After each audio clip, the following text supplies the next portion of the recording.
Ô, Rafa.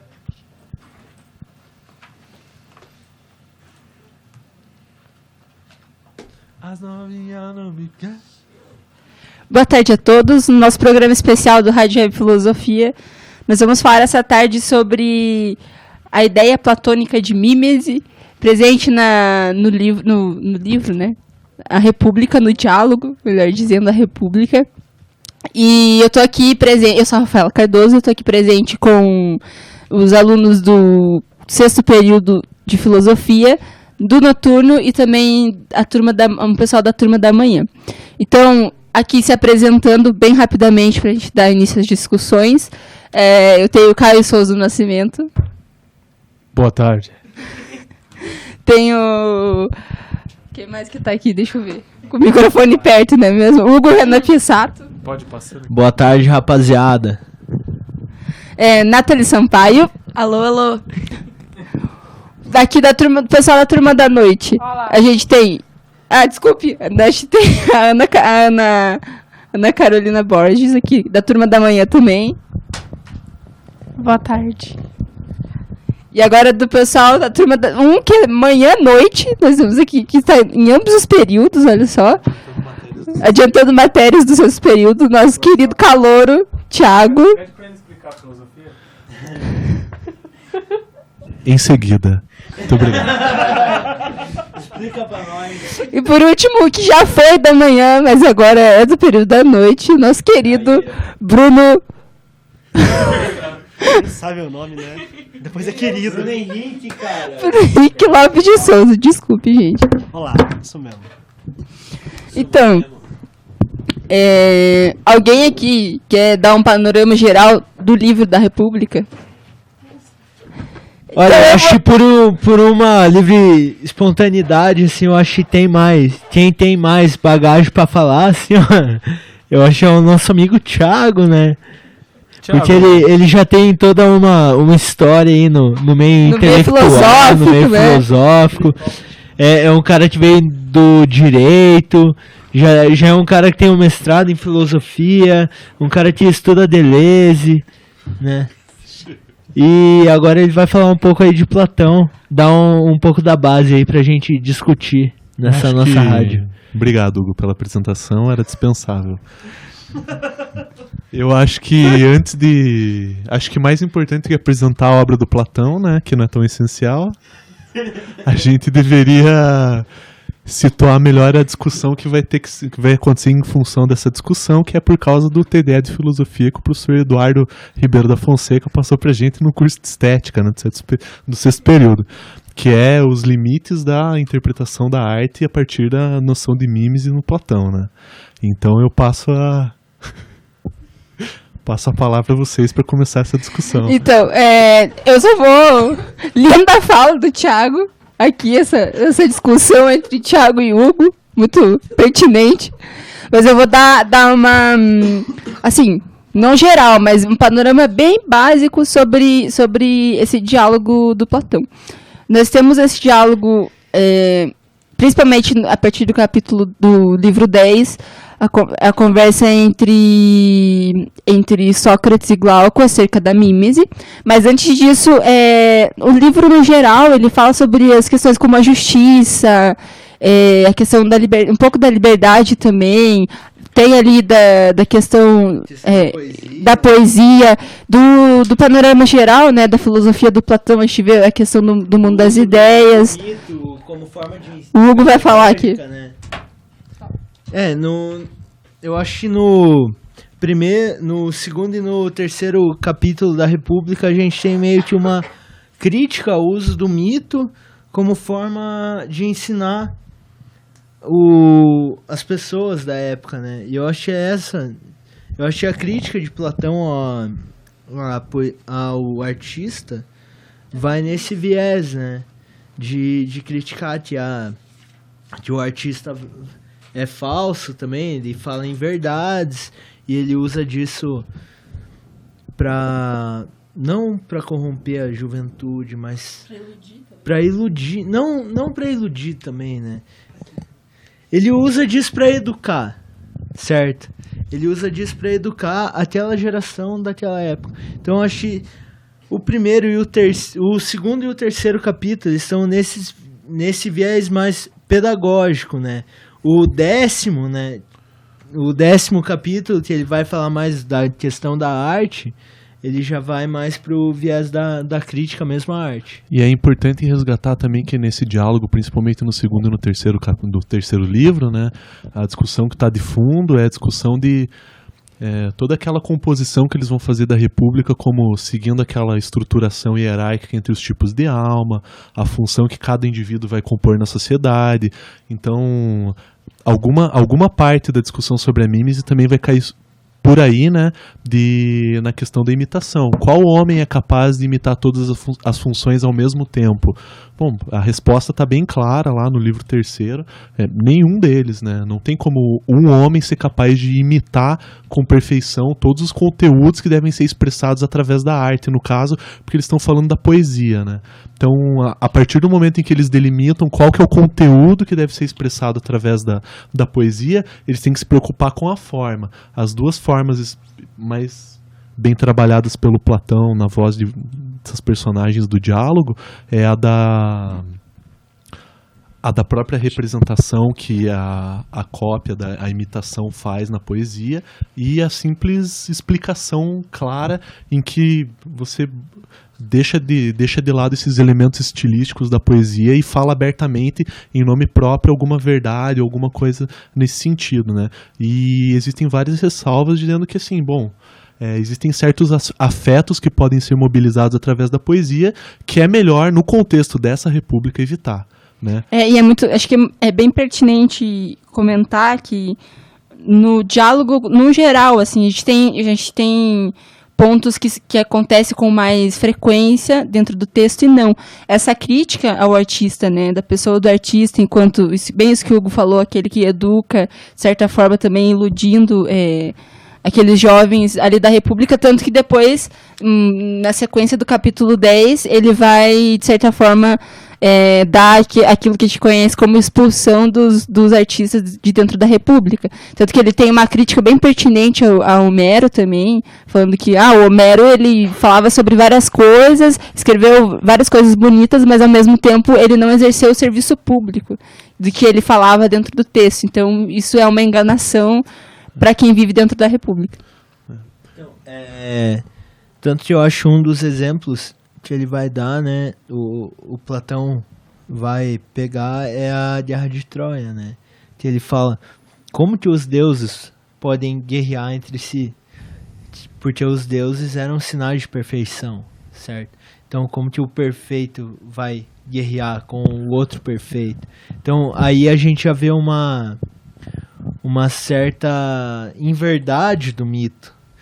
E aí o Platão começa a desconfiar. Tanto que é isso que o Sócrates vai falar na discussão, né? É esse o argumento de Sócrates, né? Não é interessante que os deuses se manifestem como possuídos por esse tipo de afetos que são demasiadamente humanos, né?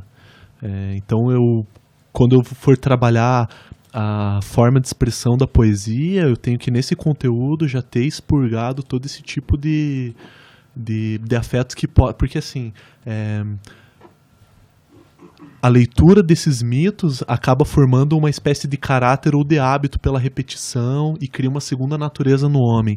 Então, não é interessante que, por exemplo, o guerreiro da cidade, que tem aquela função de guardião, que é representado pela alma de prata, ele leia mitos em que ele veja que a sua determinada função existe uma certa oscilação, ou ele possa ler alguma coisa naquele mito que vai colocar em xeque a própria função que ele tem na sociedade, vendo assim, não, mas como é que eu posso agir conforme a virtude que se espera da minha função, se os próprios deuses agem sob violenta emoção, né? Então existe meio que uma purificação desse conteúdo poético para depois ser expresso de uma maneira mais interessante, né? Esse argumento foi tão esclarecedor para nós que ele merece uma salva de palmas aqui.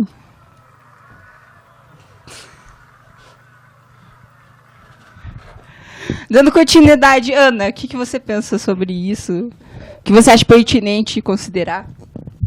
Bom, acredito que ainda falando da arte mimética em Platão, ela pode possuir vários significados. e pode possuir várias interpretações. Dentre elas, para Platão, mimética diz respeito a opiniões e aparências apresentadas no mundo real. Segundo essa concepção, portanto, a mimese representa a imitação das aparências.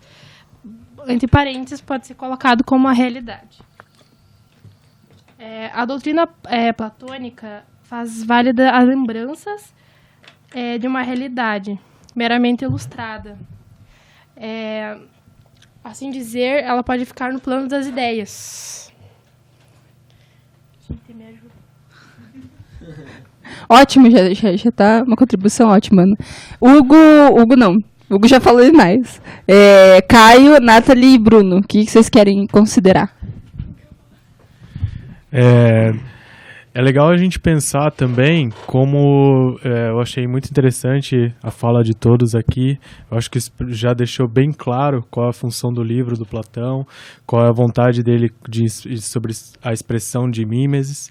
E eu acho interessante a gente tentar colocar isso na atualidade agora, talvez para criar um novo plano, para que todo mundo possa comentar um pouco mais. Um novo panorama também, né? Então, assim, esse conceito de mímese, ele se aplica hoje dentro da nossa sociedade como a sociedade de consumo, por exemplo, onde a gente pode ver os meios de reprodução, de cópia, de entretenimento, tomando formas na nossa vida que, por longos... que ao longo da história humana nós não conseguimos nem saber mais se isso faz parte da natureza humana ou isso pode ser só uma espécie de alienação mesmo. É legal que a gente vê, pelo menos assim, pensando de uma forma geral, a gente vê isso muito presente na questão dessa indústria cultural e consumista, e também no sentido da luta das classes, né, da desigualdade entre as classes, porque a gente vê ali, de certa forma, o pobre que quer ascender socialmente, que quer fazer usufruto de várias coisas, por exemplo, que o rico já utiliza, a gente vê ele como sendo uma cópia, né? A gente quer ser, de certa forma, cópia um dos outros, então Sim. É uma questão pertinente. Com certeza. Um dos pontos chaves nisso, que talvez tá todo mundo atrelado aqui agora, é a situação do copyleft, copyright, que é a possibilidade... O famoso Ctrl-C, Ctrl-V. Exatamente. Em que você possibilita a interação de todos, você pode divulgar um texto aberto para todo mundo e, ao mesmo tempo, você pode desconsiderar vários critérios de direitos do escritor, direitos civis. Existe um problema muito sério, por exemplo, quando alguns documentos são documentos políticos importantes, quando eles são disponibilizados. Então, essa é uma discussão muito ampla. Não sei se alguém quer comentar um pouco mais. Pode ser eu. Menino Bruno. Só voltando então ali, quando a gente está falando da mímese platônica, porque quando a gente pensa em Platão, a gente vai pensar, obviamente, nesse dualismo, né? Que vai ter uma busca pela realidade. Algumas leituras, né, de comentadores mais atuais, de pesquisadores do Platão, que eles trazem ainda uma divisão da própria mimesis, né? Uma mimesis boa e uma mimesis ruim. No caso, a mimesis boa seria aquela mimesis que ela tem uma proposta junto da filosofia em busca da verdade, né? Que ela ainda você consegue tirar algo dali, justamente como o Hugo falou, um processo de educação, né? Para poder ser educado. E a mimesis ruim, ela é a mimesis que você não tira nada, que seria do próprio imitador, do poeta. Aí tem um trechinho aqui da República que ele trata disso. Deixa eu pegar aqui, peraí. Aqui, ó, é evidente que desde logo que o poeta imitador não nasceu com inclinação para essa disposição de alma, nem sua arte foi moldada para lhe agradar, se quiser ser apreciado pela multidão, mas sim com tendência para o caráter arrebatado e variado, devido à facilidade que há de imitar. No livro 10, né, a página 304. Ou seja, aqui ele já está tratando justamente dessa mimesis ruim do poeta, né, de qualquer que seja o artista que não esteja utilizando a arte para um caráter que busque a verdade. Arte pela arte só, né? Então, daí isso traz a gente agora justamente porque o Caio estava falando, né, dessas discussões, a gente discutiu o simulacro, a mimesis, simulação na contemporaneidade, né? Porque é um discurso que ele volta, principalmente ali depois da década de 60, década de 70 e tal. Aí tem um ensaio do Baudrillard, que é Simulação e Simulacro, que ele traz justamente o trabalho, né, de como os signos são dados e a arte é dado no momento que a reprodução ela é desenfreada. Que tem aquela passagem que ele fala que a gente vive num deserto do real, que é justamente isso, porque você não tem mais a realidade ela só é habitada pelo simulacro, pelos símbolos e pela arte que é esvaziada, né? Aí disso você consegue ainda voltar nas questões primordiais da filosofia, que, querendo ou não, volta a Platão, né? Não como resposta, mas só como indagação dos problemas que estavam por vir e já tinham na época, né? Que continuam, né, com a mesma raiz, apenas com enfoque e interesses diferentes. Acho que antes da Nathalie falar, só para poder dar uma continuidade melhor, eu acho legal só dar uma retomadinha no que o Thiago estava falando, que me levou a pensar e também entender. Essa questão da cópia, tendo sempre a cópia ali como um processo muito, muito, como que eu posso dizer, muito presente dentro da sociedade. A gente pode pensar que também isso hoje em dia, na contemporaneidade, ou até pensando no contexto da época, se tornou como sendo uma espécie de vício, né? Você cópia, ou copiar as coisas, tornou uma espécie de vício que também tira e desfaz, cristaliza toda a autenticidade das coisas ou dos seres humanos também. Acho que é uma questão bem... Eu acho que é importante fazer essa ressalva, porque a partir da filosofia do Platão a gente não tem como pensar num certo critério de autenticidade se ele não respeita um fundamento ontológico, né? Porque por Platão existe aquela hierarquia que ele estabelece entre a ideia como fundamento, entre uma espécie de criação de Deus, entre aspas, né? Cria uma certa ideia, vamos usar, por exemplo, o que ele fala na própria República sobre o leito, né? A ideia de leito, ou de cama, ou lugar de repouso, ela é criada por um certo Deus que tem essa capacidade, mas ela é uma ideia, né? Ela é um tipo que pode subsumir sobre ela todas as ideias, ou todas as realizações possíveis daquilo no mundo material. O artesão, por outro lado, é aquele que realiza o leito, né? Através de uma certa prática, de uma técnica, e daí um exemplo de degradação ou de afastamento mais gritante dessa natureza, né, que é intimamente relacionado com uma naturalidade, com uma espécie o natural, o mais perfeito dessa ideia, a obra do pintor que simplesmente reproduz, né? Então você tem uma hierarquia, você tem uma escala do criador, do artífice e do imitador. E o problema que parece que a gente tem que se debater aqui nesse diálogo é mais sobre como que essa hierarquização acaba influenciando a nossa própria apreciação da arte, né? Uma arte que, agora que a gente tem uma época de reprodutibilidade que vai ao infinito quase, né, por essa facilidade do próprio Ctrl-C ou Ctrl-V, né, como é que isso se esvazia? Ou, aliás, né, o que era mais interessante se perguntar é como que essa reprodutibilidade, na verdade, não esvazia esse conteúdo ideal da arte, né? Ou seja, qual que é o limite dessa interpretação platônica, né?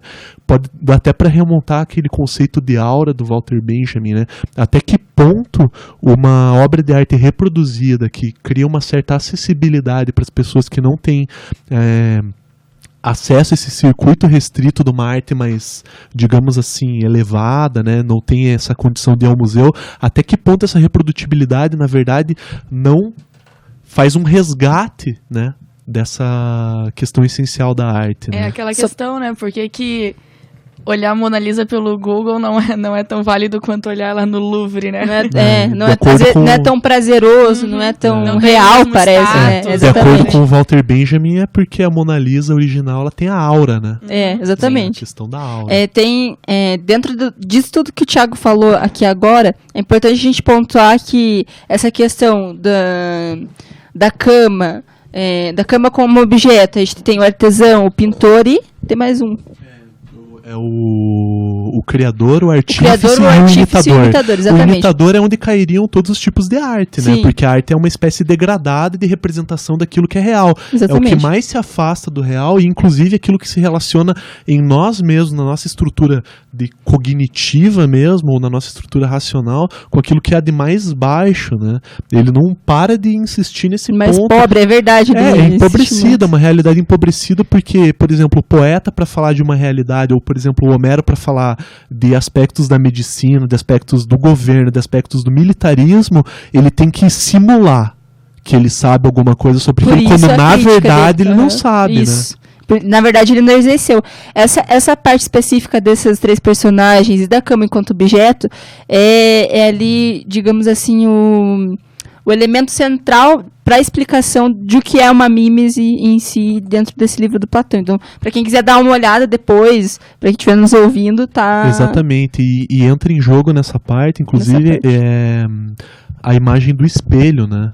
É muito engraçado ele usar esse termo da mímese como representação já no período antigo, exatamente, e falar que é da a metáfora do espelho, né? O artista, ele vê o mundo através de um espelho, ou seja, ele vê uma imagem, ele não tem a condição de aceder a concretude ou aspecto, ele não tem como transcender aquilo que a aparência das coisas, e ele sequer tem a experiência concreta do que a função exige, né? No caso, ele fala de coisas que ele não tem ciência efetiva. Mas dessa própria discussão da arte, do simulacro, hoje ainda pode ser utilizado o próprio simulacro como uma representação artística, né? Que de tanto que você faz o corte, de tanto que você reproduz ele, corta e reproduz, da maneira que ele pode ser feito especificamente, ele ainda pode sair alguma forma de produção original, né? Então, numa música, se você pega sampler de uma música, você pega sampler de outra, e você mistura alguns samplers, você, a partir daqueles vários recortes de um original, você consegue tirar, né, uma forma legítima, né, de expressão artística. O problema é, claro, em Platão isso seria desconsiderado justamente para ser já o recorte da forma mais baixa, né, de uma representação artística. Que aí você não teria nada de válido do Platão da República, né? Você não teria nada de válido. Mas eu acho que, percebendo pela leitura do Platão, acho que é exatamente esse o ponto, né? Até que ponto a gente só tem mímese, né? A gente só tem cópia. E pro Platão a cópia não é uma coisa boa. Ela é sempre algo imperfeito, porque ela já é cópia do imperfeito. E ela tá distante do que é a verdade, tá muito ligada ainda ao sensível, né? Você tem a arte, a escultura, a pintura e tal, ela tá muito ligada à questão do corpo, da sensibilidade. Quanto mais isso... enquanto mais isso se aproxima do corpo, né? Variavelmente ele vai estar mais distante da verdade. Aí quando você... Por isso que para Platão realmente, né? Essa discussão ali da mimesis, da realidade, do verdadeiro e do degradante, ela vai voltar para essa questão. Mas o interessante mesmo seria pegar o ponto de partida dele, né? Para trazer, hoje em dia, como a gente vê então, principalmente na música, né? No cinema, principalmente nessas duas áreas, né? Na música e no cinema, como que você tem esse recorte e um padrão que ele é recortado, utilizado, e como a gente consegue sair daí, às vezes, né, para criar algo novo a partir disso. Mas daí esse algo novo, eu acho que entra na questão que você mesmo estava falando da mimese boa e da mimese má, né? Depende do quanto disso você aproveita para algo bom, né? De quanto da cópia e recorte não cai num vazio.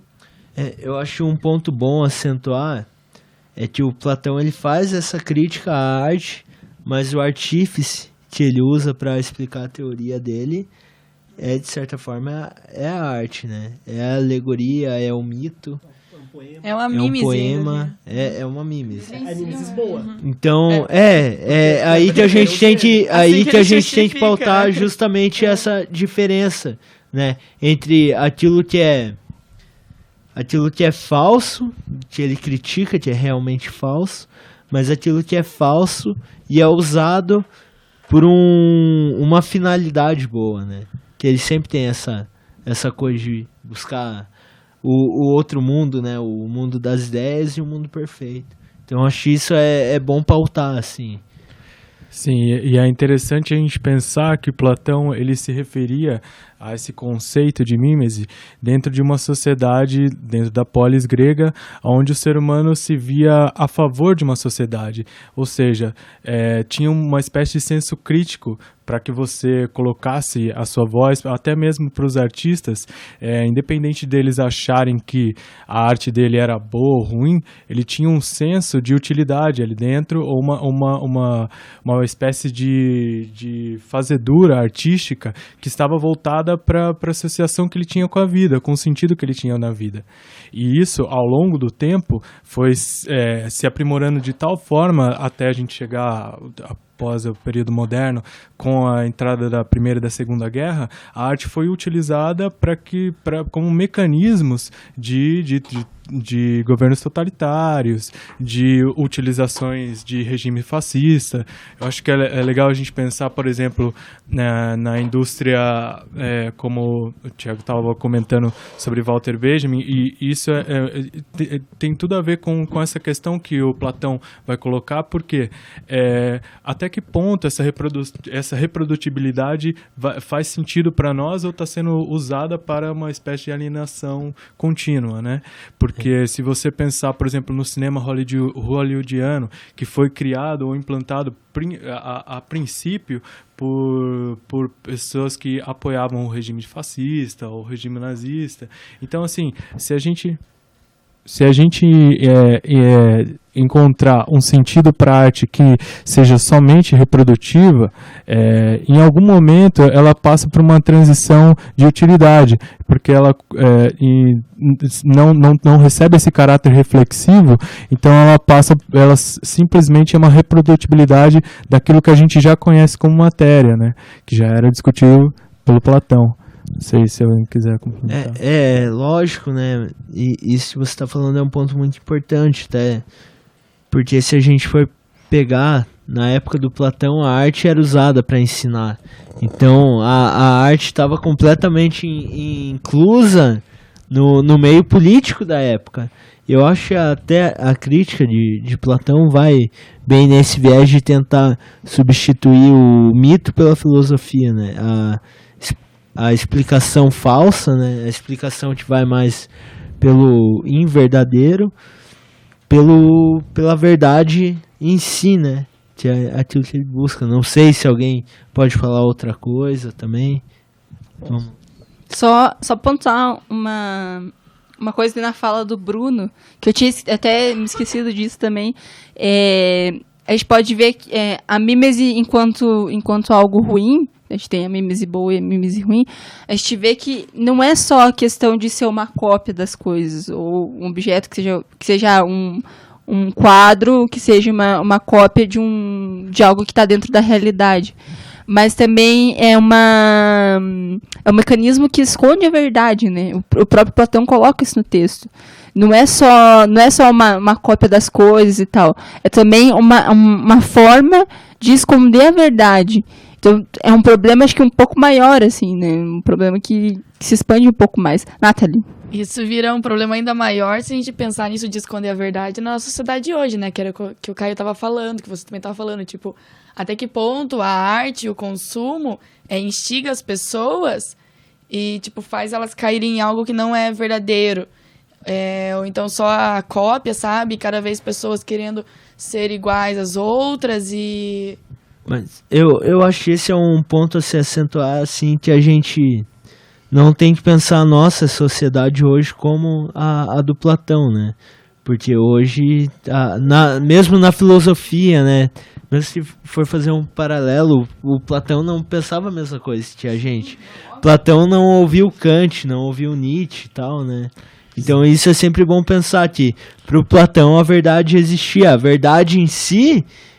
era o que ele queria alcançar. O belo, ele acreditava no belo e acreditava que ia alcançar o belo. A gente tem uma vantagem temporal que é quase injusta, né? Sim, com certeza. Não, eu não vou nem considerar mais. O Hugo acabou aqui. Eu ia considerar um negócio, não vou mais. Só um ponto que eu acho muito interessante da gente considerar também, que a gente teve uma posição interessante sobre o que é a reprodutibilidade, o que é a mímese a mímese como um ponto negativo. Só que tem uma questão também que é a questão da autoridade e da autenticidade, que a gente não pode desconsiderar, porque essa ideia de tradicional, do que foi estipulado como belo, como autêntico, original, essa espécie de valor ao culto, ela também, é legal a gente pensar que a partir da Idade Moderna, nós desconsideramos a ideia de reflexiva sobre ela. Será que esse culto é realmente tão promissor e tão invulnerável às questões que nós podemos criar sobre eles? Então, assim, eu acho que a ideia platônica é justamente uma ideia de mímese como reflexiva, né? Que você pode justamente questionar aquilo que tem áurea, né? O conceito de áurea, ou ser uma mera reprodutibilidade. Eu acho que era bem nesse ponto mesmo, que eu tinha até começado a falar ali um pouco antes, porque a mimesis enquanto real, enquanto realidade, ela existe, ela tá aí, né? Tanto para, se você for fazer um uso dela puramente mercantil, que você for usar para vender algum produto e tal, ou quanto uma mimesis para algo já um pouco mais refinado no sentido de criação artística mesmo, né? Como que isso vai ser, como que esse recorte vai se dar e como que ele vai ser trabalhado, né? Porque fugir da questão da própria subjetividade que cada obra de arte, cada pedaço de arte que for produzido vai lidar em cada um, né? E como que isso vai ser utilizado apenas como um recorte mercantil, porque a gente já não busca mais a verdade, a gente não busca mais tipo esse belo, esse uno e tal, já o foco, né, o objeto de interesse, ele já não é mais o mesmo, né, do que era em Platão, do que ele propunha para uma república. Hoje em dia a gente entender que a mimesis e essa cópia, esse recorte, ele já existe, ele é real, ele tem contato com a gente. E ele vai ser utilizado para muitas coisas. Ele vai ser utilizado tanto para vender, ele vai ser utilizado tanto para uma criação, para produzir subjetividade e tal. E dentro disso na própria música, né? Acho que até o Caio tocou ali no copyleft e tal.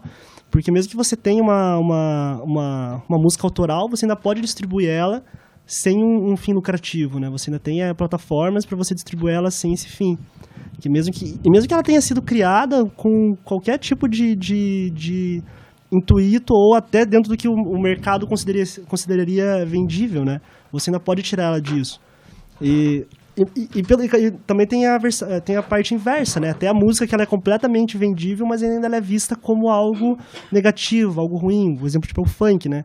Que é uma música que explode, que ela tem vendas, mas ainda ela é vista como algo degradante, algo que não está tecnicamente tão apurado. E eu acho que a questão da aura do Benjamin, ela entraria nesse sentido, justamente como a peça a única, né? A peça única de observação e de apreciação. Porque ao mesmo tempo que você tem uma performance artística, né, em qualquer estilo musical que seja, que fuja de algo vendável, você vai ter uma aura única ali, você não vai conseguir reproduzir aqui em outro lugar. Diferente de uma música que ela é produzida mesmo em massa para venda, né? Ou seja, daí para finalizar, é que a gente não tem como negar a mimesis ou achar que ela é o caminho para a verdade, né? Seria uma terceira via dentro da própria mimesis, né? Que ela é um pouco mais entrelaçada e mais complicada de como que a gente vê ela. É muito legal essa tua pontuação, que a gente vê hoje, não se aplica tanto à nossa realidade esse conceito de arte do Platão, mas também a gente vê que hoje em dia é muito bagunçado, não que assim seja uma crítica para o que é hoje em dia, na verdade não, isso é muito bom. Hoje a gente não tem um conceito geral de arte, assim, porque tem coisas que pode ser arte e a gente não vê como arte, assim. Talvez seria uma questão de uma experiência pessoal, até interpessoal, sobre a questão do que é arte, mas é legal ver esse panorama, assim, que em Platão a gente vê a arte como sendo aquilo, como sendo também a busca pelo belo, etc. E hoje nem tanto, às vezes tem coisas que não são bonitas, que são extremamente artísticas e representativas. Ana, consideração. Vamos para as considerações finais, pessoal. Eu gostei do que o Bruno falou em relação à mimese. A mimese, ela está relacionada com a imitação de algo, e Platão estava relacionado, tudo isso estava relacionado com o que o Platão mais detestava, que é a falsa ilusão, né? Em relação a isso. Hoje nós temos muitas falsas ilusões em relação à arte, muita coisa que a gente coloca um valor artístico, de fato, se for pesquisar a fundo, não tem. Acho que é aí que tá o problema, Ana. Aí que tá o problema. Justamente o que eu falei, a questão da relação pessoal. Exato. Às vezes o que você acha extremamente banal, eu posso achar lindo, maravilhoso, uma alta contemplação de arte e aquilo ali. Mas as coisas têm padrões, sabe? Não dá pra achar que tudo é arte também. Não dá pra achar, por exemplo, então seria uma fotocópia, seria uma arte. E não é bem assim. Talvez se nós pegamos uma cópia e alguns elementos ali da cópia, poderia ser arte, mas a cópia em si não é arte, sabe? Não dá pra considerar tudo arte. Eu só não consigo Isso aí fica um entender jogo como banal. talvez simplesmente a agregação de elementos que não têm valor artístico conseguiriam conformar uma arte, que é o que pode acontecer hoje em dia. Como Você uma consegue reunir várias cópias e você transformar aquilo em arte, mas é porque a gente tem uma vantagem sobre o Platão e eu vou pedir licença aqui para pegar uma anotação de caderno, né? Olha só que momento especial. Momento especial, professor. A definição da estética como um campo de estudos filosóficos autônomos é uma coisa que a gente tem e o Platão não tinha, né? A gente não tem como cobrar isso a ele, né? Mas que, percepção e sensações como princípios de um conhecimento sensível do mundo. A partir disso, você tem um campo de análise filosófica que extrapola aquilo que o Platão está fazendo na República. A gente consegue tirar elementos de uma apreciação estética ou de uma reflexão sobre conteúdos estéticos a partir do Platão, mas esse é um movimento que a gente faz a partir de um determinado período temporal e a gente retrocede e percebe, não, existem contribuições ali. Mas agora o que eu acho mais sensacional é o seguinte: o exercício do artista olhar para a mesma coisa de um modo diferente, introduzir a diferença na regularidade, no comum e no habitual. Me parece, vocês me corrijam por favor se eu estiver enganado, mas me parece que o Platão nega essa potência ao artista, porque o artista é utilizado em função de uma pedagogia, e uma pedagogia que no contexto da República está muito bem delimitada de acordo com a construção ideal da República, propriamente dita, né? Eu não tenho como ter uma potência de expressão artística no Platão, porque está vetado desde logo, né? A expressão artística ela vai ser usada em função de alguma coisa.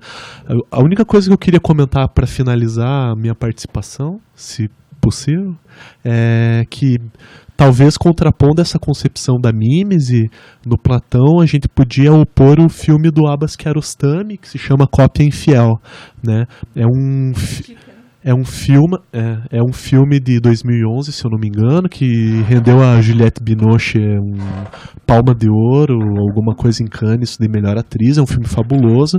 E o ponto de partida do filme é basicamente um filósofo que está trabalhando o problema da cópia, e essa mulher que tem um antiquário e ela se interessa justamente por esse valor intrínseco que a cópia pode receber, né? Como é que a cópia pode, então, remontar a um original, né? Existe uma série de discussões que dá para retirar do filme, né? Mas basicamente o que acontece como parte do enredo e que exemplifica essa discussão é o fato de eles saírem para conversar. Eles vão a um lugarejo italiano que é muito famoso por conceder uma boa sorte aos recém-casados e tal, e uma hora eles entram em um café e a senhora que trabalha o café olha para os dois e o interlocutor da Juliette Binoche sai e ela fala assim: apesar de tudo é um bom marido, mas não é o marido dela.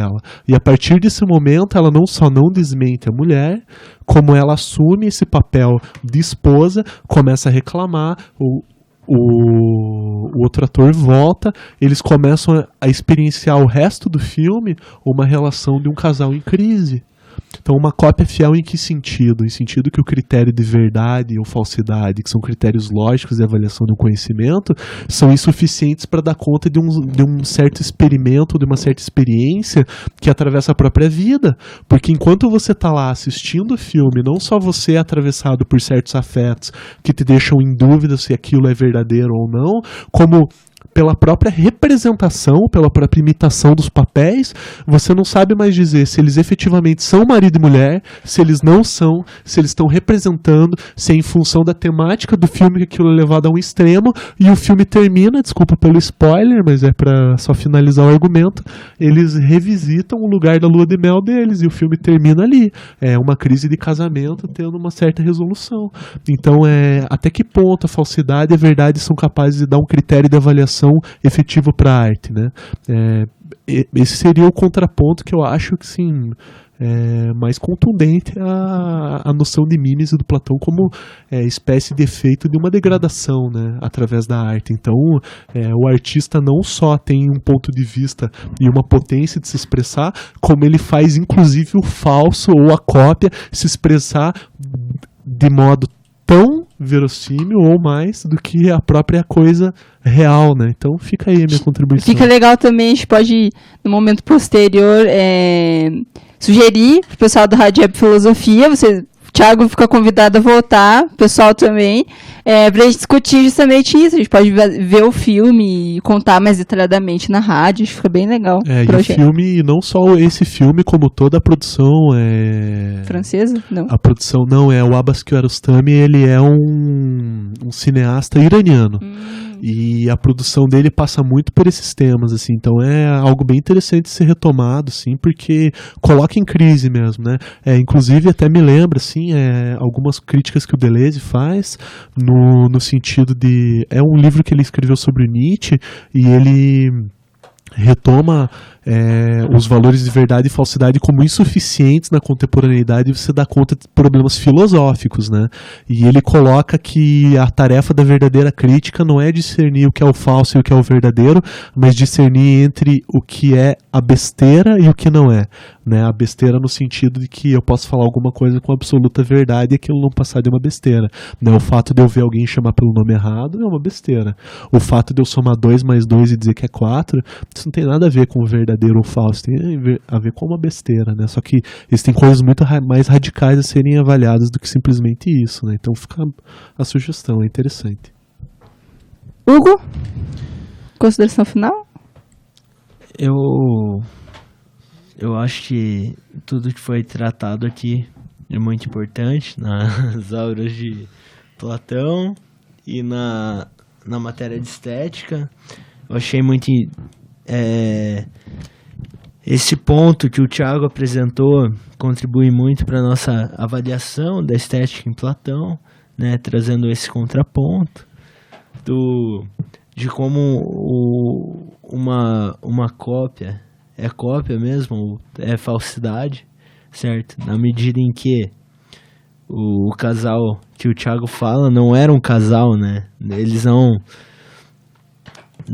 é possível saber se eles foram casados em algum momento ou não, né? Eles só eram uma cópia de um casal que tinham seus problemas, seus afetos, mas na realidade o filme não deixa bem claro o que eles eram, né? Afinal, eles eram só uma cópia, trazendo essa questão da mimes em Platão também. Eu acho que o Thiago, ele fecha com divinamente o nosso programa exatamente com essa questão de deixar não deixar subentendido, mas deixar para o pensamento o que realmente é a cópia. Ela faz mal ou não faz mal para o homem? E eu deixo essa pergunta para vocês, meus caros colegas que estão aqui. O falso. Qual é o problema do falso? Hein? O problema do falso vai ser discutido nesse programa do Rádio Web que a gente vai promover. Vocês estão convidados a voltar, a gente vai retomar essas discussões. Nathalie, Caio e Bruno, vocês querem fazer algumas considerações finais? Estão tranquilos? Ana? Não? Ok. Thiago, quer falar mais alguma coisa? Não quero não, obrigado. Ok, então nós terminamos aqui esse programa especial. Muito obrigado aos meus caros colegas que estiveram aqui presentes. Uma salva de palmas para todos. Aplausos, muitos aplausos. Muito legal discutir isso com vocês. Foi uma discussão bem rica, bem produtiva. É isso aí. Nossa, muito boa tarde para quem nos ouvir posteriormente nesse programa. E até um próximo programa. Espero estarmos todos juntos aqui. É isso aí. Obrigada.